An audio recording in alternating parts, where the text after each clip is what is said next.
All right. Hello, ladies. Welcome to a special edition Yes. of the videos that Luke has been sending out with Tim. This one is just for the wives. Yeah. So I thought it would be a good idea to bring our other, Luke calls Tim the legend. So you could be like Lady Legend or Mrs. Legend.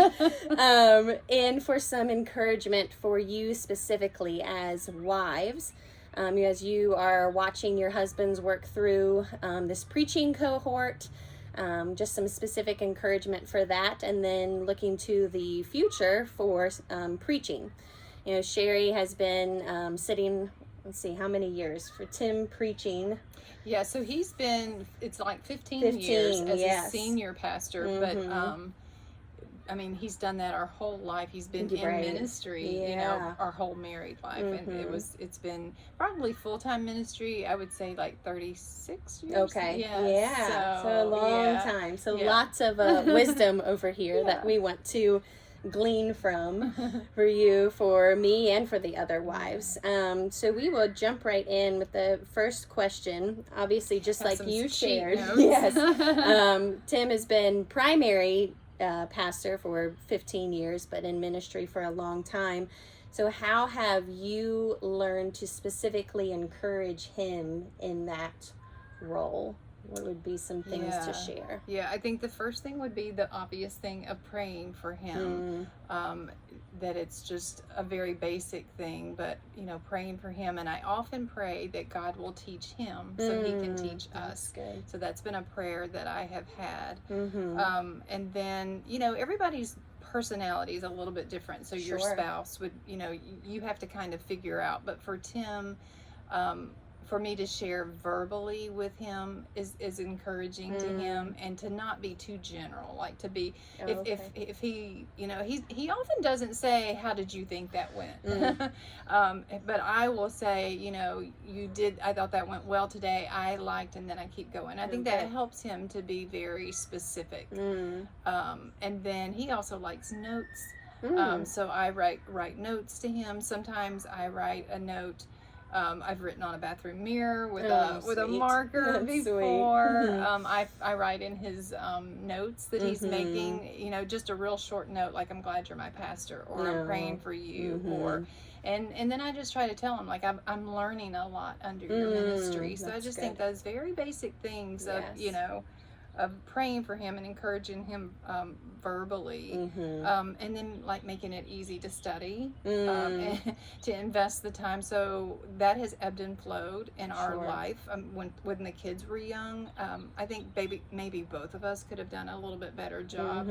I think I may have made him feel guilty for studying, and then he may have studied and to a point when he maybe should have been helping more, so you got to figure that out. And right now it's super easy, but seeing the time that he studies is valuable and important and necessary. It's a part of his job, and freeing him up to do that, and not making him feel bad for it. That's good. I think all of trying to think through there's a bug.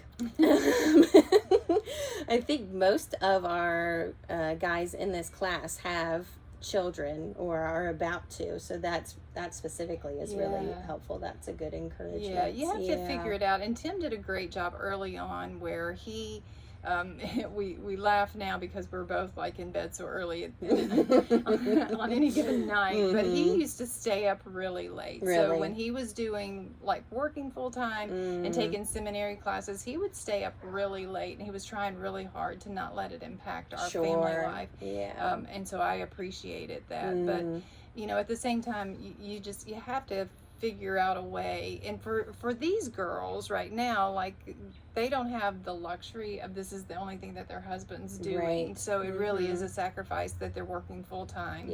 And then they're going to be doing this too. This is a lot of extra hours. And so I would just, I would just encourage you guys to know this is just a season. It won't always be like this, but just to pray for them, to make it easy for them to study, to make them feel like I'm on your team, like you're doing a good thing. Yeah, that's good. The team, that's really good.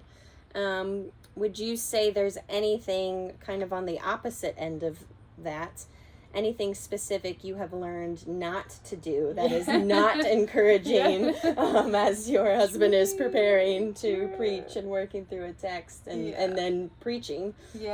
So for Tim, he typically starts on, he tries to take Mondays off after preaching on Sunday, and he does some like administration types of things, and then he jumps right back in on Tuesday. But Tuesday and Wednesday become a little bit lighter days. He's just starting to read through the passage. He's doing some admin stuff of getting the slides ready for Sunday, all that kind of stuff. Come Thursday, though, is when it starts getting like serious. Like, okay, we're serious now, So Thursday, Friday, Saturday, and especially Sunday morning too, are just heavy study days. So as far as like what not to do, I just know don't have any heavy conversations, especially like Friday, Saturday. It's just not a good time. Like, it's not that he, can't do it, but if possible, I try not to have a honey-do list on the weekend, things that I want to talk to him about or need his help with, I try to do on the front end of the week. That's wise. And then I also, there are times when I'm like, I'm tempted to be like, why don't you tell me like your sermon, like what are you thinking, like what are your points? But I don't want to do that because I want to get it fresh just like everybody else. So that I'm hearing it for the first time just like everybody else, and I can give him some good feedback. There are times when he will say, did that make sense? Did whatever, and if I've heard it before, I can't hear it like everybody else is hearing it. So and have you always done that? Just, I know that's what you do now, but was that in the beginning when he was earlier on? Would you listen to it or read anything he had? No, or you've always but I don't that? think that was on my radar. I think I was so busy with the kids that I don't think I did a good job of even verbally encouraging him that way, and I don't think that I even thought keep it light, and don't ask him. So I think those were things that I've grown into and kind of learned, this is what works well. This is going to, be better. That's good. That's a good word.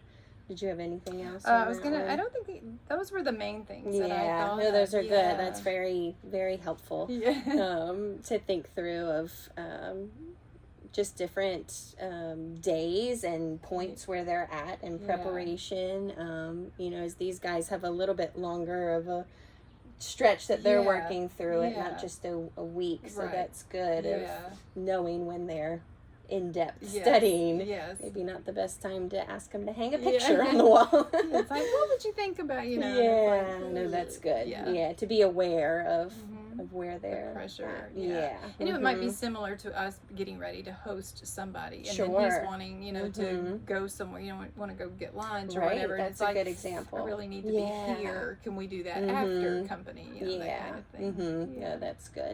That's good. Did you have any just final words or any specific thoughts for these ladies in the stage that they are at and their husbands are at, as they're beginning this cohort? Some of them, maybe preaching for the first time, just the various seasons that they are specifically in. Do you have any final kind of words or thoughts for them on how to just overall support their husbands? I would say it's a lot of the things that I would encourage that I did with that I do with Tim weekly, praying for him and encouraging him. But I think at the base of it, I just think this is fantastic that these guys are willing to do this. And I know that none of them just took off and said, hey, I'm doing this, and it had to be a joint effort, and that you were willing as wives to be like, free them up to do this. I just think what a fantastic opportunity, and what a sweetness as a couple,